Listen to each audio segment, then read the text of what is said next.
나오신 여러분 모두를 진심으로 환영하고 축복합니다. 하나님의 은혜와 사랑이 여러분 모두에게 함께하기를 축복합니다. 우리 주변에 계신 분들과 함께 먼저 인사 나누도록 하겠습니다. 보고 싶었습니다. 박살 줬죠? 그래도 한번 해보십시다. 보고 싶었습니다. 네, 여러분 함께 예배함이 우리 모두에게 큰 기쁨이 될 줄 믿습니다. 미국의 한 조사기관에서 조사를 했는데 당신에게 1년에 11만 달러를 벌고 다른 사람들은 20만 달러를 번다면 어떻게 생각하십니까? 이것이 좋으십니까? 아니면은 당신은 이것보다 적은 10만 달러를 벌고 다른 사람들은 8만 달러를 법니다. 이 두 가지의 세계관, 이 두 가지를 선택하라고 한다면 당신들은 어떤 것을 선택하겠습니까? 라고 질문을 했습니다. 여러분 어떤 선택이 더 많았을까요? 1번일까요? 2번일까요? 대부분의 사람들이 두 번째를 선택했다고 합니다. 내가 10만 달러를 벌고 다른 사람들이 나보다 더 적게 버는 것이 내가 11만 달러를 벌고 다른 사람들이 20만 달러를 버는 것보다 내가 다른 사람보다 조금 더 버는 그런 세상, 그런 세계관이 더 낫다라고 선택을 했습니다. 사람들은 누군가와 비교하면서 자신의 삶을 영위해 가기를 원하죠. 우리나라에서도 중고차 가격이 오를 때가 언제인지 아십니까? 여름 휴가철을 앞두고 그리고 추석이나 설 명절을 앞두고 중고차 가격이 올라간다고 합니다. 다른 사람들에게 더 좋은 모습을 보여주고 싶어하는 그런 마음이 있기 때문이죠. 끊임없이 누군가와 비교하면서 내 자신을 비교 우위에 두려고 하는, 때로는 비교하면서 내 자신을 더 힘들게 하는 그런 경우들도 있습니다. 우리는 지난주 예수님의 빈들과 제자들의 빈들이 서로 달랐던 것을 보았습니다.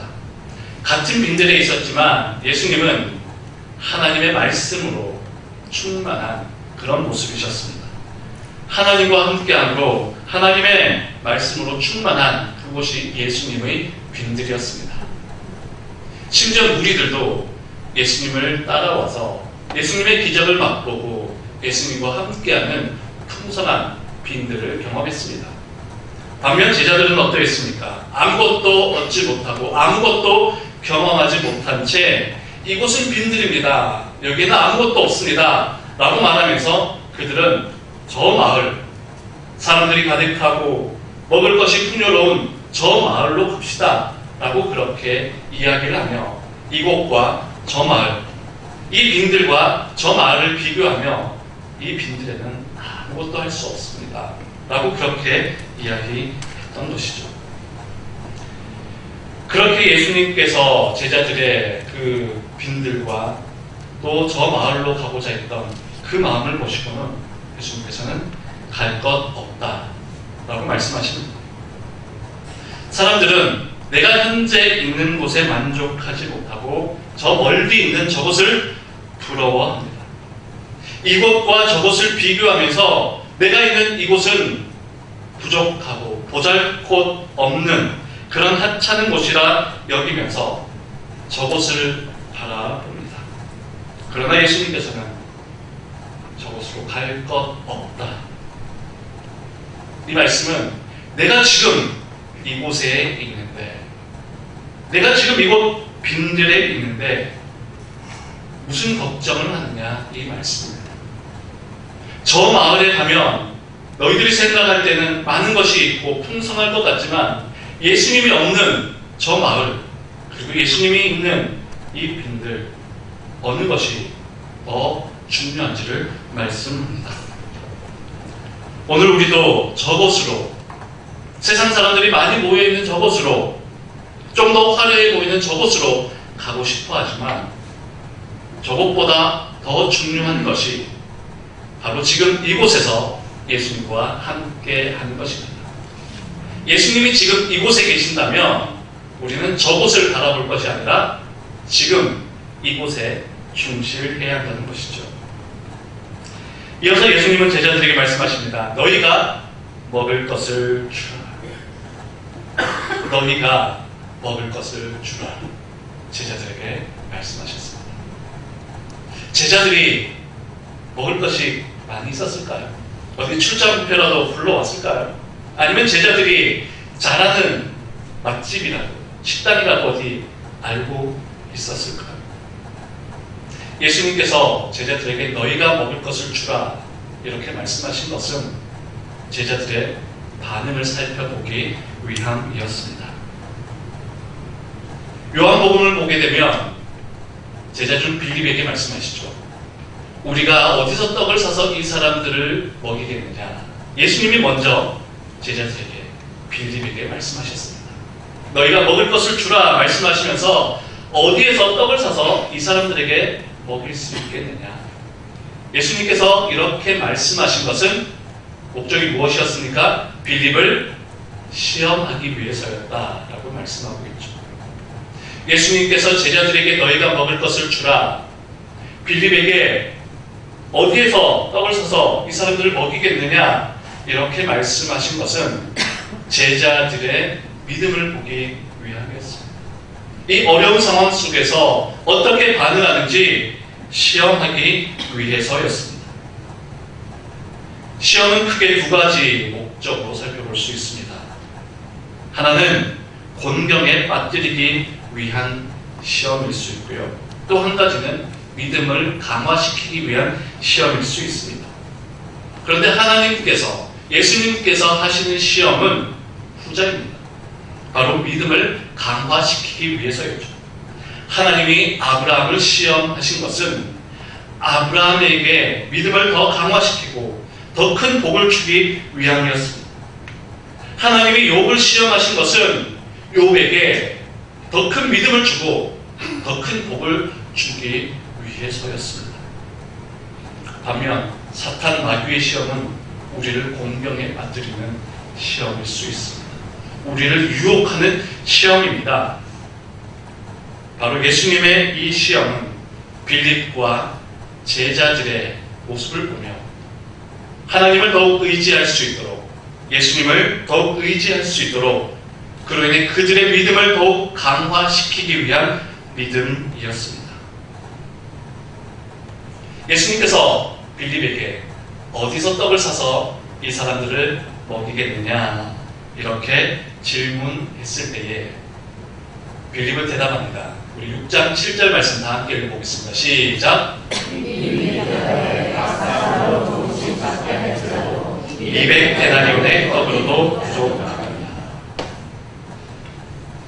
예수님께서는 빌립에게 어디에서 떡을 사서 먹이겠느냐라고 질문하셨는데 빌립의 대답은 200데나리온이라고 대답합니다.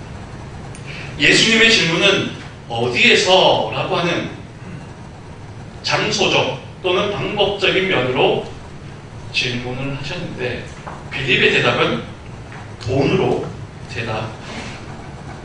예수님께서 어디에서 떡을 사서 이 사람들에게 먹일 수 있겠느냐라고 만약에 물으셨다면 빌립이 예수님, 사람들 여기 있고 저희들이 이 마을로 가서 한번 알아보겠습니다. 아니면 이 많은 사람들에게 먹이기 위해서는 이 마을로도 부족할 것 같습니다. 저 마을로도 한번 가보겠습니다. 아니면 예수님께서 더 원하셨던 대답은 예수님께서 이 사람들을 먹여주시면 좋겠습니다. 우리가 어디에서도 이 사람들을 먹일 수 있는 방법은 없습니다. 며칠째 아무것도 먹지 못하고 있는 이들을 예수님께서도 보셨지 않습니까? 예수님께서 이들을 먹여주십시오. 이렇게 대답하기를 원하셨을 텐데 빌립은 200데나리온의 떡으로 200데나리온으로 준비한다 하여도 부족합니다. 예수님은 이미 빌립이 어떻게 대답할지 알고 계셨습니다. 예수님은 이미 빌립이 돈으로 계산해서 돈으로 답할 것을 이미 알고 계셨습니다. 사람은 자기의 관심 있는 쪽으로, 자기의 관심 쪽으로 생각하고 말하고 판단합니다. 같은 것을 보고도 다르게 생각할 수 있고 같은 것을 보고도 다르게 말하고 생각합니다. 예전 아내와 함께 케이크를 사러 갔습니다. 케이크를 사러 갔는데 저와 아내가 동시에 감탄을 합니다. 저는 그 케이크를 보고 우와 맛있겠다 라고 이야기했습니다. 근데 저희 아내는 그 케이크를 보면 저와 동시에 우와 예쁘다 라고 이야기를 합니다. 저는 맛있겠다 라고 이야기를 했고 아내는 예쁘다 라고 이야기를 합니다. 제가 맛있겠다 라고 이야기했더니 아내가 이야기합니다. 아니 이렇게 예쁜 케이크를 보고 어떻게 맛있겠다 먼저 말할 수 있느냐, 예쁘지 않느냐, 이것을 예쁘다고 생각해야 된다. 저는 이야기합니다. 아니다, 케이크는 구경하는 것이 아니라 먹는 것이다. 먹는 것이기 때문에 예쁨보다도 맛이 더 중요하다. 이것을 먹고 싶은 생각이 들지 않느냐. 누가 맞고 누가 틀렸습니까? 다 맞습니다. 역시 현명하십니다. 다 맞습니다. 그렇지만 맛을 좋아하는 저에게는 맛이 중요했고 예쁜 것을 좋아하는 아내에게는 예쁜 것이 눈에 들어왔던 것이죠. 사람들은 같은 것을 보고서도 다르게 생각하고 다르게 말할 수 있습니다. 빌립은 예수님의 질문에 대해서 자기의 생각과 자기의 가치관으로 대답을 합니다. 빌립은 이미 예수님이 어떻게 대답하실지를 알고 계셨다라고 하는 것을 볼 때에 평소에도 돈을 생각하고 돈으로 말하기를 좋아했던 그런 사람인 것 같습니다. 예수님의 질문에 대해서 빌립은 빨리 계산을 해봅니다. 이 수많은 사람들, 남자만 봤을 때도 수천 명, 5천 명 가까이 되는데 이 사람들에게 떡을 먹이기 위해서는 최소 200데나리온 정도는 필요하구나. 돈은 물론 중요합니다. 무슨 일을 할 때 돈은 항상 중요합니다. 돈을 생각하지 않고 일을 할 수가 없죠. 그러나 돈이 가장 중요한 가치가 되어서는 안 됩니다. 돈보다 더 중요한 가치가 분명히 있다는 것이죠. 돈이 부족해도 해야 할 일은 해야 합니다. 돈이 없어도 해야 하는 일은 해야 합니다. 자녀 교육의 문제는 돈이 없어도 해야 하는 문제입니다. 몸이 아파서 병이 들었다면 돈이 없어도 어떻게 해서든지 몸을 치료해야 합니다. 반면 돈이 있다고 해서 다 할 수 있는 것은 아닙니다. 돈이 있어도 하지 말아야 할 것은 하지 말아야 합니다. 이것을 해야 하느냐 저것을 하지 말아야 하느냐, 이것은 돈이 중요하고 돈이 결정하는 것이 아니라 일의 가치, 일의 목적, 그것이 더욱 중요합니다. 어떤 사람들은 항상 돈 이야기만 합니다. 얼마나 필요하고 얼마나 부족한지, 이 일을 했을 때 나에게 얼마만큼 이익이 생길 것이고 나에게 얼마만큼 손해가 있을 것인지, 모든 일과 판단과 생각과 말에 돈이 가장 우선이 되는 사람이 있습니다. 돈으로 살 수 있는 것이 많아질수록 인간관계에서는 정은 메말라가고 모든 것을 돈으로 계산하여 가치를 비교하는 습관이 생기게 되면 삶이 더욱 척박해진다라고 책에 기록합니다.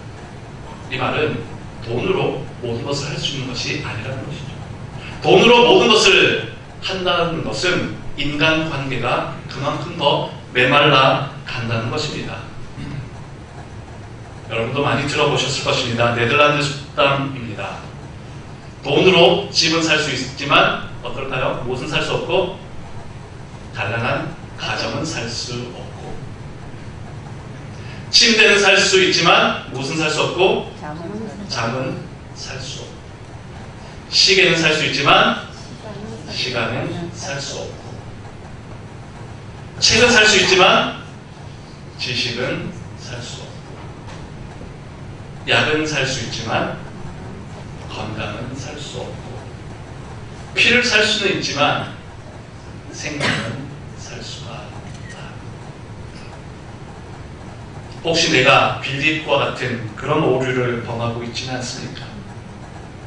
돈을 가장 중요한 가치로 생각하면서 예수님의 질문에 돈으로 대답을 하고 하나님 나라의 일을 돈으로 계산하고 내 인생의 가치를 돈으로 먼저 환산하려고 하는 그런 모습으로 살아가고 있지는 않습니까?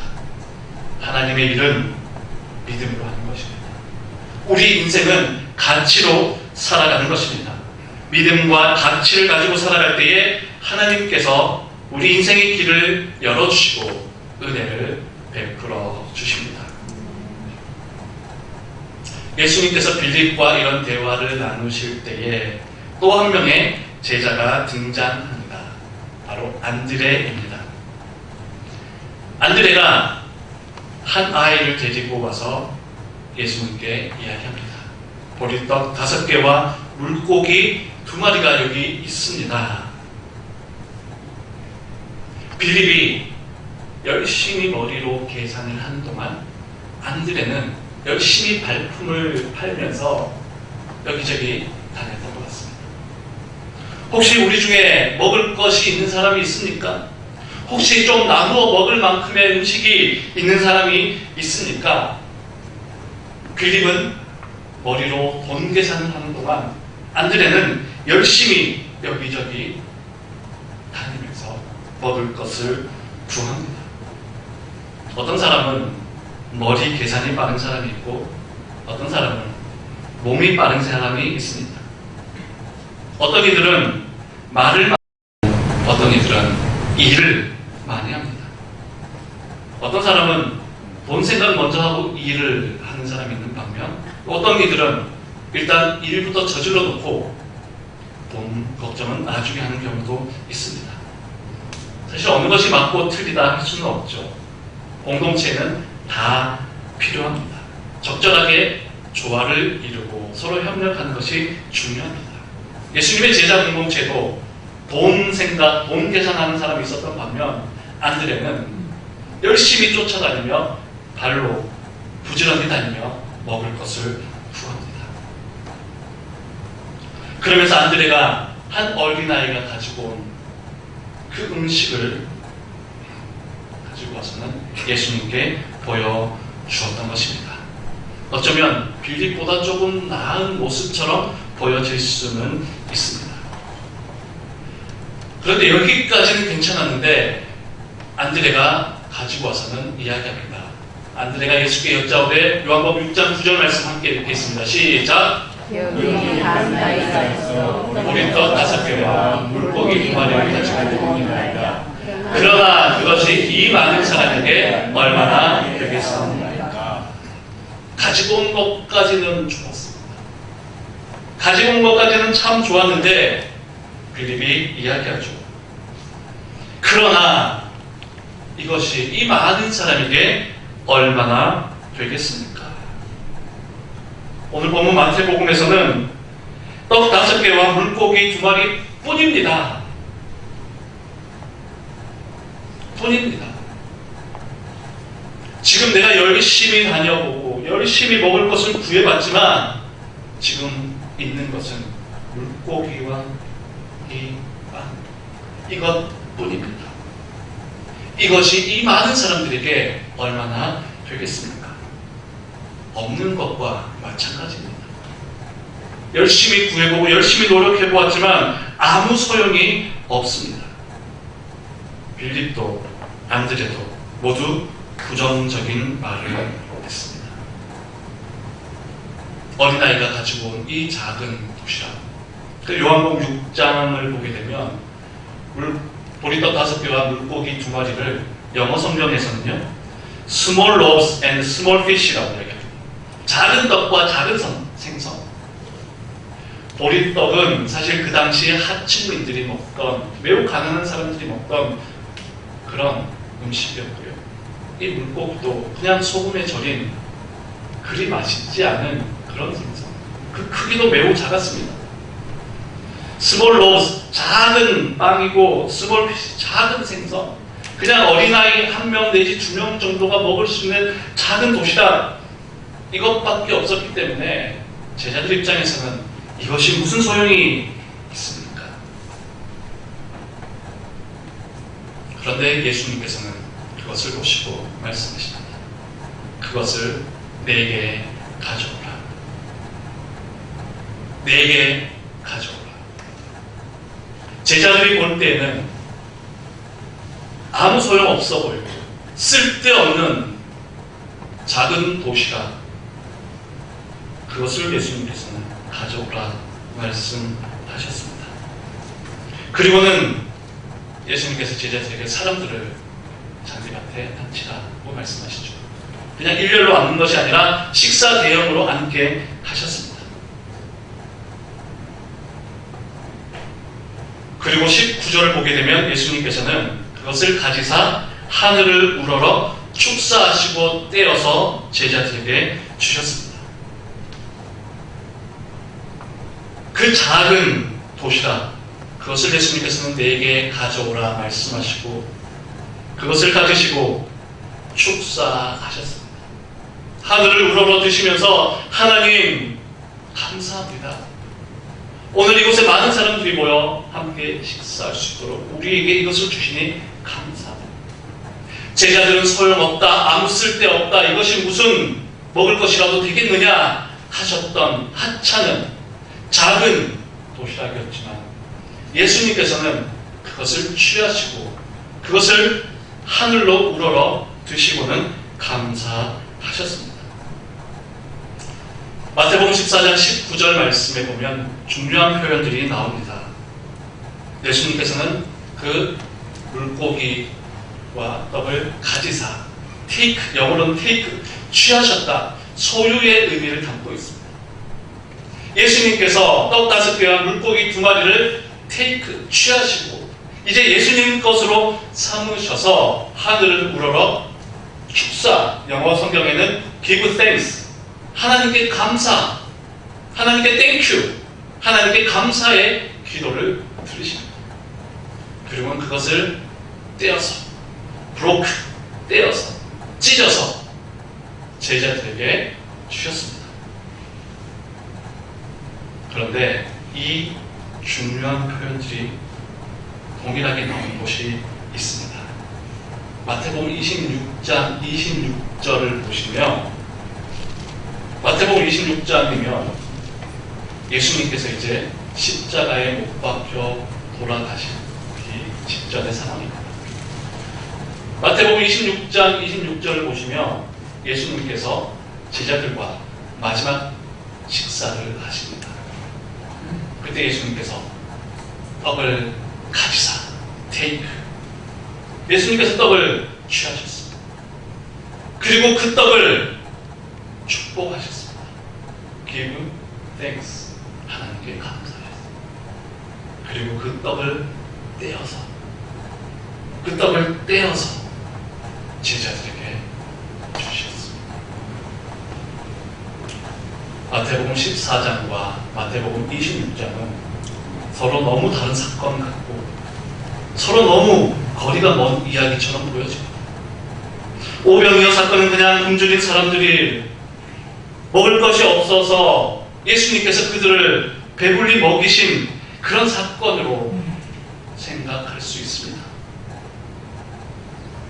그런데 그것이 전부가 아니었다는 것이죠. 예수님께서는 오병이어 사건 이후에 나는 생명의 떡이다 말씀하시면서 사람들을 향해 말씀하십니다. 육신의 썩을 양식을 위해 살아가지 마라. 단순히 너희의 배를 불리기 위해서 살아가지 말아라. 육신의 음식은 먹고 다시 배고파지고 육신의 음식은 먹고 사라지고 육신의 음식은 먹고 썩어질 뿐이지만 육신의 음식보다 더욱 중요한 것이 있다. 그것이 무엇이냐? 바로 영의 양식이다. 하나님께서 내려주시는 생명의 떡을 너희가 먹어야 할진데 그 생명의 떡이 바로 예수 그리스도이다. 내가 바로 생명의 떡이다. 예수님께서는 오병이어 사건 이후 모였던 우리들에게 말씀하셨습니다. 여러분, 마태복음 26장에서 예수님께서 떡을 가지시고 축사하시고 그것을 떼어 제자들에게 나누어 주었을 때 이 모습 어디서 본 것 같은데 이거 어디서 내가 경험한 것 같은데 그 뉘앙스와 그 경험들을 떠올렸을 것입니다. 그래 맞아, 사람들이 먹을 것이 없어 배고파할 때에 그때도 예수님께서는 떡을 취하셨고, 그때도 예수님께서는 보잘것없는 그 떡을 하늘 우러러 드시고 축사하셨고, 그 떡을 우리에게 떼어주셨는데 지금도 그렇게 하십니다. 바로 예수님이 참된 생명의 떡이고 생명의 양식이구나 생각하게 되었습니다. 어린아이의 도시락, 그것은 그냥 그 어린아이가 먹었으면 그 어린아이의 한 끼 도시락으로 끝나고 말았을 것입니다. 그런데 그 도시락이, 그 작은 도시락이 예수님 손에 들려지게 되자 그것이 생명의 양식이 되고 예수님 자신을 가리키는 생명의 양식이 되어서 실제로 5,000명 이상, 2만 명 가까이 되는 수많은 사람들을 배불리 먹였습니다. 여러분, 그냥 상식적으로 생각하면 아무리 작은 떡이어도 그것을 굉장히 곱게 잘게 썰어가지고 믹서기로 갈아서 그것을 나누어준다면 5,000명이든 5만 명이든 먹일 수는 있을 것입니다. 그냥 가루 하나씩 그런 성경을 보게 되면요, 그 떡과 물고기를 가지고 사람들에게 배불리 먹였다라고 말씀합니다. 우리 인생이 주님 손에 들려진다면,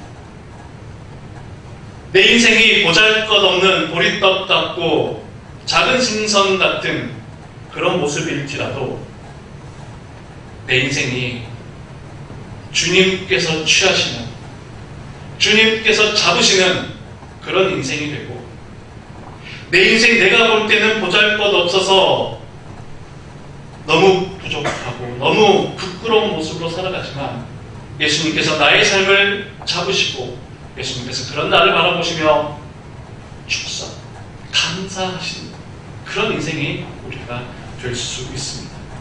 예수님은 우리를 향해서 나의 작음을 보고 작다라 말씀하지 않습니다. 너 왜 이것밖에 되지 않느냐? 너 왜 이렇게 작은 보리떡 같고 작은 물고기 이거밖에 되지 않느냐? 겨우 구해온 것이 이거냐? 네 인생이 이거밖에 되지 않느냐? 말씀하지 않으십니다. 내 인생이 비록 작은 보리떡, 작은 생선 같을지라도 예수님께서는 나를 바라보시며 하늘을 향해 감사하십니다. 내 인생 그 자체로 하나님께 감사하시며 세상을 향해 하나님 나라를 위해, 하나님 영광을 위해 사용하신다는 것이죠. 여러분 인생이 예수님 손에 붙들림 받으면 그런 복된 인생이 되시기를 축복합니다. 예수님께서 여러분 인생을 잡으시고 예수님께서 여러분 인생을 바라보시며 감사하시고 예수님께서 여러분들을 세상 가운데 하나님 나라, 하나님 영광을 위해서 귀하게 사용하실 줄 믿습니다. 또한 우리 인생, 어린아이의 그 마음으로 예수님께 우리가 내어드린다면 우리의 삶을, 우리의 인생을 예수님께 내어드린다면 예수님께서 기쁘게 받으시고 사용하실 것입니다. 우리가 빌립처럼 돈을 먼저 생각하고 돈 걱정하기보다 안드레처럼 열심히는 살고 있지만 예수님은 이거밖에 안 되는데 어떡하겠습니까? 이런 마음이 아니라 주님, 내 인생 작은 보리떡 같고 작은 생선 같은 내 인생이지만 주님 기쁘게 받아주신다면 내 인생을, 우리 가정을, 우리 자녀들의 인생을 주님께서 기쁘게 받으시고 주님께서 하나님 영광을 위해 사용하신다면 많은 사람들에게 귀한 은혜의 복으로 많은 사람들을 배불리게 하는 귀한 복된 인생이 될 줄 믿습니다. 그 믿음으로 살아가시는 여러분들의 귀한 삶이 되시기를 축복합니다. 기도하겠습니다. 살아계신 하나님, 오늘 거룩한 주일을 맞이하여 주님 앞에 나와 예배드리는 우리 창신교회 모든 성도들에게 하나님의 큰 은혜 내려주심을 감사합니다. 우리의 삶이, 우리의 믿음이 비록 작고 연약할지라도 주님 손에 붙들릴 때에 많은 사람을 먹이고 하나님 영광 위에 사용되어지는 기쁨의 도구가 될 수 있도록 인도하여 주옵소서. 우리의 작은 삶, 우리의 작은 믿음 주님께 올려드리며 예수님 거룩하신 이름으로 기도하옵나이다. 아멘. 말씀 기억하며 찬송 50장 함께 부르시겠습니다.